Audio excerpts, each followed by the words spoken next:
The Lord be with you. And with your spirit. The proclamation of the good news according to St. John. Glory to you, O Lord. John the Baptist saw Jesus coming toward him and said, Behold the Lamb of God, who takes away the sin of the world.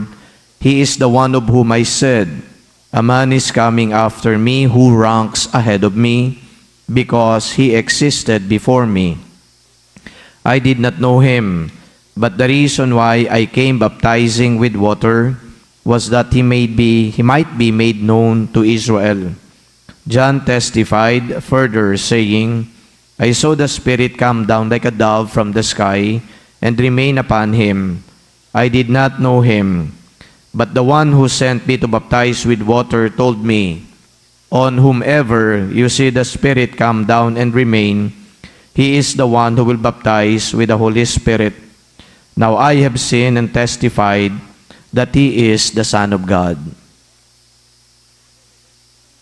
The good news of our salvation. Praise to you, Lord Jesus Christ. Sinabi po dito ni St. John the Baptist na hindi daw niya kilala na si Jesus. Nung si Jesus ay paparating sa kanya, may mga binanggit dito yung gospel na hindi niya kilala si Jesus. I will read it further. I did not know him, but the reason why I came baptizing with water was that he might be made known to Israel. So that was the first. Then the second, I did not know him, but the one who sent me to baptize with water told me, On whoever you see the Spirit come down and remain, he is the one who will baptize with the Holy Spirit. Bakit kaya hindi kilala ni Juan Bautista si Jesus? Samantalang nung kapistahan natin ng kapanganakan ni Jesus, na-establish na relative silang dalawa. Dahil yung nanay nila ay magpinsan. Ang nanay ni John the Baptist ay si Elizabeth, na pinsan naman ng nanay na ni Jesus na si Maria. Bakit hindi tila kakilala ni Juan Bautista itong si Jesus? So maliit na detalye yun, pero dapat pansinin natin. Perhaps kayo kanina habang nakikinig ng gospel, di nyo ito masyadong napansin. Ano kaya ang isang dahilan dito kung bakit tila baga hindi kilala ni Juan Bautista si Jesus? You have to remember that John the Baptizer lived as a hermit in the Judean wilderness. In fact, there was even a tradition that John the Baptizer lived with the Essenes. The Essenes is a community of Jewish people who lived in the desert. Diyan po yan sa may Jordan Valley. It is a deserted place, and it was purportedly the community where John the Baptizer joined. Yung Essenes, parang katulad yan ng mga scribes, Pharisees, mga communities yan sa mga group. So doon daw si Juan Bautista nakitira. Kasi nga itong si Juan Bautista ay laging nasa disyerto. He lived in the wilderness and he feasted on locusts. Yun lang daw ang kanyang ginagawa noon. Nung napakinggan na ni Juan Bautista, yung command sa kanya na ngayon ay gawin mo na yung iyong papel. Ano ba yung papel ni Juan Bautista? Binanggit na yan dito sa gospel. That he is going to come ahead of Jesus and then made Jesus known to Israel. So when he was already told to obey the mission entrusted to him, that's the only time that he went out of that wilderness and started proclaiming a baptism of repentance. And then, John the Baptizer realized later on that this guy, whom many people were talking about, is indeed the Messiah.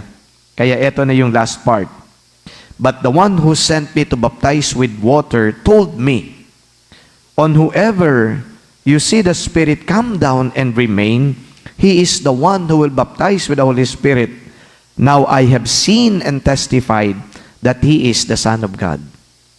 Ngayon niya napagtanto, anak nga talaga yan ng Diyos.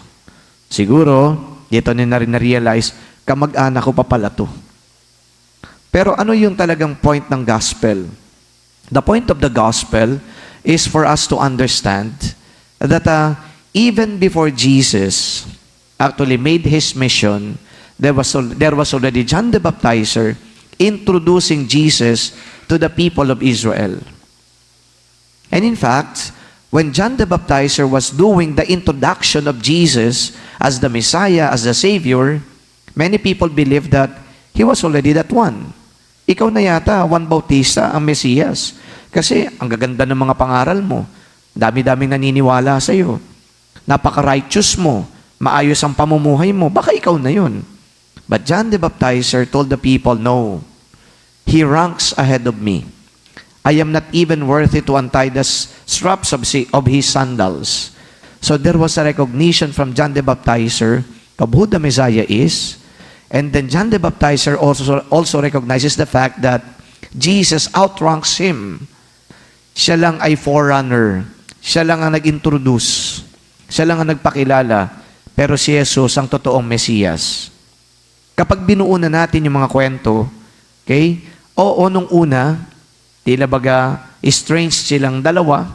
May kanya-kanya silang mundo. Si Juan Bautista nasa wilderness. At ito namang si Jesus ay siguro, ando doon pa kasama nung kanyang mga magulang. Kaya hindi sila nagkita na noon. Nagkahiwalay. But ganun pa man sila'y muling pinagtagpo dahil meron silang mga misyon. At dahil sa misyon na pinagkaloob sa kanila, eto na ngayon, sila ay pinagtagpo na, hindi lang ng tadhana, kundi pinagtagpo ng Diyos. Now, I'd like you to focus on this. Meron tayong tinatawag na mga like-minded individuals. O di kaya ang tawag natin yung kindred spirits. Nakaka-relate tayo sa kanila dahil like-minded tayo. We are kindred spirits. And perhaps, yung mga nagbabound sa kanila ay maaaring kanya-kanyang gusto, pare-parehas na gusto, kahit na siguro sabihin natin magkakaiba yung personality, pero magkakasama tayo dito. Pero dito naman, sa buhay ni Juan Bautista at saka ni Jesus, ang kanila talagang naging misyon ay ang maipalaganap at maipakilala ang Diyos sa tao. So yung pagiging kindred spirits natin at yung pagbubuklod natin dahil sa misyon, nag-uumpisa yan sa pagbubuklod dahil sa pananampalataya. We are together. We are not anymore a stranger to one another because we are united in our faith. Pinagbuklod tayo ng pananampalataya. Pinagtagpo tayo ng pananampalataya. You know, in a more practical sense of it, natutuwa po ako na dito sa EDSA Shrine, meron po ditong laging mga nagsisimba, and then nabalitaan ko na lang na sila ng mga regular nagsisimba, nagkaroon na sila ng isang grupo, prayer group. At every Monday, andi dito sila, nagdadasal, nagsisharing, pero nung una, di naman din sila magkakakilala. So it is God who brought them together. It is God who brought us together. On account of our faith, on account of our baptism, we are here together. At ang panalangin natin dito, since God brought us together, hindi sana tayo nagkakawatak-watak. At ang implication ng pagkakawatak-watak, nagkakaroon tayo ng bangayan, ando doon yung inggitan, ando doon yung awayan, ando doon yung pangiisa sa kapwa. Hindi po yan ang layunin ng Diyos para sa ating lahat. Kumbaga, ang gusto ng Diyos ngayon, tayo nagkabuklod-buklod, magkaroon tayo ng respeto sa isa't isa, magkaroon tayo ng pangunawa sa ating kapwa, magkaroon tayo dito ng pagmamahalan bilang isang pamayanan ng Diyos because we are no longer strangers to one another because God called us to be together. So kung si Juan Bautista at si Jesus ngayon nagkatagpo na, tayo naman po ay pinagtagpo na rin ng Diyos. At sana kung ano man ang misyon na iniatang sa atin bilang individuals at bilang mga pamayan ng pinagtagpo-tagpo ng Diyos, katulad ni Juan Bautista at ni Jesus, ito ay magampanan natin. Simply put, ang misyon naman na binibigay sa atin ng Diyos, maipahayag natin sa ating kapwa ang kanyang salita, upang ang salitang ito ang maging gabay ng ating kapwa, maging gabay nating lahat sa ating Kristiyanong pamumuhay. That is the simple mission. Perhaps we may do things our way, we may have different ways of fulfilling our mission, but ang pinakamahalaga na ipaparating natin sa ating kapwa kung sino ang Diyos sa pamamagitan ng kanyang salita. At nawang ating kapwa matuto sa atin upang lahat tayo ay namumuhay ayon sa salita ng Diyos. Some other people may find it hard to communicate the message because some other people are not that experts in, speaking and expressing thoughts. But then again, communicating the message, communicating the word is not only about speaking. It is not only about expressing such word in language, but it is also about living according to the word so that we become the best examples of the word to be imitated by other people. So, in a sense, ang panghuli dito, kaya pala tayo pinagbuklod na ng Diyos upang unang-una, maisabuhay natin yung salita na nais na iparating sa atin. At habang isinasabuhay natin ang salitang ito, tayo ngayon ay tutularan ng ating kapwa. That is our primordial mission. May the most holy name of Jesus, who we invoke always in our prayers, be a reminder of that mission that we ought to fulfill. Amen.